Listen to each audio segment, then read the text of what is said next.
Imagine uma adolescente que, até poucos dias antes de cometer o ato mais sombrio da sua vida, era descrita como doce, inteligente e carinhosa. Uma jovem comum, que passava despercebida em meio à rotina escolar, às amizades e às redes sociais.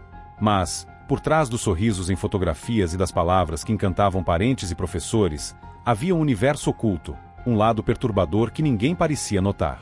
Quando a verdade finalmente veio à tona, não foi apenas a brutalidade do que ela havia feito que chocou a todos, mas a forma como o crime foi desvendado. Não por confissões, nem por pistas deixadas ao acaso. E sim, porque cada passo, cada gesto, cada instante daquela noite foi registrado friamente por câmeras de vigilância. Esse caso levanta perguntas inquietantes. Até onde alguém pode esconder sua verdadeira natureza? O que leva uma mente tão jovem a planejar, executar e acreditar que jamais seria descoberta? E, mais perturbador ainda, o que se revela quando confrontamos suas próprias palavras, guardadas em um diário secreto que parecia mais um mapa de sua escuridão interior? Hoje vamos mergulhar nesse episódio que mistura tragédia familiar, investigação implacável e um julgamento que expôs detalhes que pareciam impossíveis de acreditar. Você vai conhecer não apenas o crime em si, mas os bastidores que envolvem a acusação, a defesa, os testemunhos mais inesperados e os registros que mudaram o rumo do caso. A história começa em uma cidade comum, em um lar que muitos descreveriam como exemplar. Carly era vista como uma menina aplicada, educada, com um futuro promissor. Professores elogiavam sua dedicação, amigos a descreviam como confiável, e familiares se orgulhavam de suas conquistas escolares. Nada, absolutamente nada, indicava que ela poderia estar planejando algo tão devastador. Mas por trás das aparências havia um silêncio carregado de sombras. Carly passava horas escrevendo em seus diários, textos que, mais tarde, revelariam pensamentos de ódio, frases carregadas de rancor e até reflexões perturbadoras sobre o bem e o mal. Ao mesmo tempo, ela cultivava uma vida digital paralela, se comunicando através de celulares descartáveis, trocando mensagens que deixariam claro quanto sua mente estava consumida por algo além da inocência adolescente. No centro dessa tragédia estava Jason, padrasto de Carly. Ele não era apenas uma figura de autoridade em casa, mas alguém que dedicava tempo, afeto e cuidado a ela. Para vizinhos e conhecidos, era a imagem de uma relação estável, marcada por carinho e confiança. No entanto, em um instante de ruptura, tudo se transformou. Na noite em que o crime ocorreu, cada detalhe parecia cuidadosamente calculado. O ambiente familiar, até então tranquilo, foi transformado em um palco de horror. Mas Carly não contava com um elemento essencial: as câmeras instaladas no local. Esses olhos eletrônicos não perdem nada, não se distraem, não esquecem. E foi através deles que investigadores reconstruíram a sequência de acontecimentos com precisão quase cirúrgica. Enquanto os agentes analisavam os registros, perceberam que não estavam diante de um ato impulsivo, fruto de um momento de raiva descontrolada. O que emergia era a frieza de alguém que planejou cada passo, acreditando estar à frente de todos. E quando confrontada com as provas, Carly não demonstrou a reação que muitos esperavam de uma adolescente em choque. Não havia lágrimas desesperadas, nem tentativas de explicação. O que se viu foi algo que os promotores descreveriam como inquietante, uma calma perturbadora, quase como se estivesse apenas aguardando o próximo capítulo de uma história que ela mesma havia escrito. Mas como uma jovem considerada exemplar chegou a esse ponto? Teria sido a pressão psicológica? Problemas internos jamais revelados? Ou havia nela uma essência sombria desde o início, apenas esperando o momento certo para se manifestar? Essas são perguntas que ecoam até hoje, e que começaram a ser exploradas assim que as imagens de vigilância abriram caminho para uma investigação que não deixaria pedra sobre pedra. À medida que a polícia avançava, detalhes começaram a emergir: celulares escondidos, conversas secretas, objetos comprados às escondidas. Era como se Carly tivesse criado uma segunda vida, invisível aos olhos da família e da escola. Uma vida cuidadosamente construída para alimentar seu lado mais obscuro. E foi justamente essa vida secreta que viria à tona quando o julgamento começou. O tribunal não seria apenas o palco da acusação e da defesa, mas o lugar onde cada aspecto dessa adolescente seria dissecado. Sua personalidade, suas palavras, seus escritos, tudo seria colocado à prova para responder à grande questão: Carly era uma jovem em colapso mental ou uma mente fria e calculista, capaz de arquitetar seu próprio crime? À medida que as audiências avançavam, não eram apenas as provas físicas que prendiam a atenção do público e da imprensa, mas os testemunhos de quem conhecia Carly. Pessoas que a descreviam como um anjo em casa e na escola, contrastando com os registros que revelavam um lado cruel e inquietante. Foi nesse choque de realidades que o julgamento ganhou contornos ainda mais perturbadores. O tribunal estava lotado. Jornalistas, curiosos e familiares disputavam espaço para assistir a cada detalhe de um caso que já havia se transformado em um verdadeiro espetáculo midiático. No centro de tudo, Carly, sentada diante dos jurados, mantinha uma expressão enigmática. Alguns viam ali o olhar vazio de quem não compreendia a gravidade do que havia feito. Outros interpretavam como a frieza calculada de alguém que jamais demonstraria arrependimento. A promotoria abriu o processo com firmeza. Para eles, não havia dúvida. Carly havia arquitetado tudo. As câmeras mostravam seus movimentos, os celulares descartáveis revelavam conversas secretas, e os objetos adquiridos em lojas locais confirmavam preparação antecipada. Mais do que provas, havia um padrão. A promotora descreveu Carly como uma jovem que, longe de ser vítima de circunstâncias, cultivava em silêncio um lado cruel e manipulador. O júri ouviu em silêncio enquanto trechos dos vídeos de segurança eram exibidos.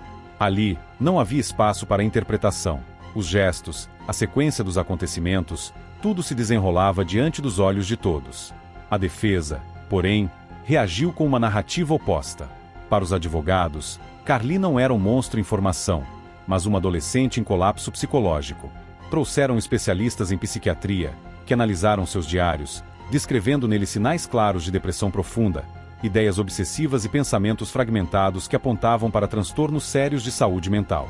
Segundo eles, o crime não foi produto de cálculo frio, mas resultado de uma mente em queda livre, incapaz de distinguir realidade de fantasia.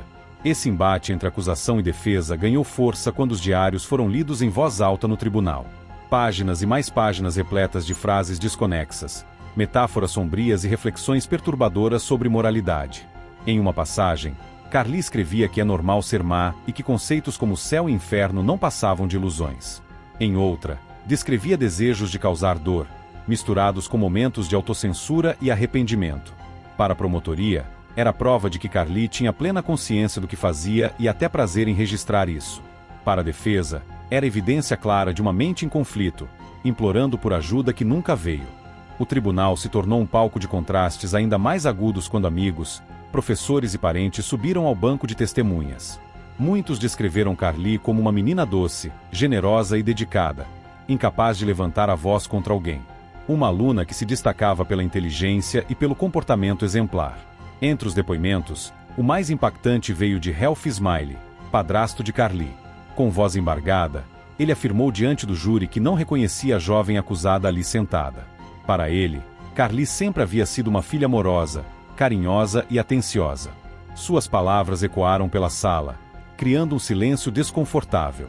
Afinal, como conciliar aquela imagem com a frieza das imagens captadas pelas câmeras? Enquanto isso, a promotoria reforçava sua linha de raciocínio. Carly não era apenas uma adolescente em crise, mas alguém que ocultava sua verdadeira personalidade. Reforçaram que os diários não eram pedidos de socorro, mas registros de um plano em andamento. As mensagens trocadas por celulares descartáveis mostravam que ela não agia no vácuo. Havia estratégia, havia preparação, havia intenção. O choque entre as duas versões dividia opiniões dentro e fora do tribunal. Nos corredores, jornalistas debatiam se estavam diante de um caso clássico de psicopatia em desenvolvimento ou de um colapso mental que poderia ter sido prevenido. Psicólogos convidados por canais de TV davam entrevistas, reforçando a complexidade do caso. E, entre o público, crescia a sensação de que Carly estava no limite entre duas definições, a de uma vítima de sua própria mente e a de uma jovem cruel, que enganou todos ao seu redor. Um dos momentos mais marcantes do julgamento ocorreu quando os jurados ouviram a análise de um psiquiatra independente. Ele não fazia parte da defesa nem da acusação, mas foi convocado como perito para oferecer um olhar neutro. Após examinar os diários e entrevistar Carly, afirmou que o caso não poderia ser reduzido a uma explicação simples. Havia, sim, sinais de instabilidade psicológica, mas também clareza nos atos cometidos. Segundo ele, Carly estava consciente de suas escolhas, ainda que motivada por impulsos sombrios e possivelmente irreversíveis. Essas palavras caíram como uma bomba no tribunal. Até então, a esperança da defesa era sustentar que Carly não tinha plena noção do que fazia. Mas aquele parecer independente destruiu parte dessa narrativa, dando força à acusação. Enquanto os dias de julgamento avançavam, a tensão crescia. O público acompanhava cada detalhe pela imprensa, que transformava o caso em manchetes diárias. Para uns, Carly era o retrato da maldade precoce. Para outros, uma adolescente destruída por negligência e falta de compreensão. No meio dessa batalha, apenas uma coisa era certa: a decisão do júri se tornaria um marco. Quando o momento do veredito finalmente chegou, a sala do tribunal estava em silêncio absoluto.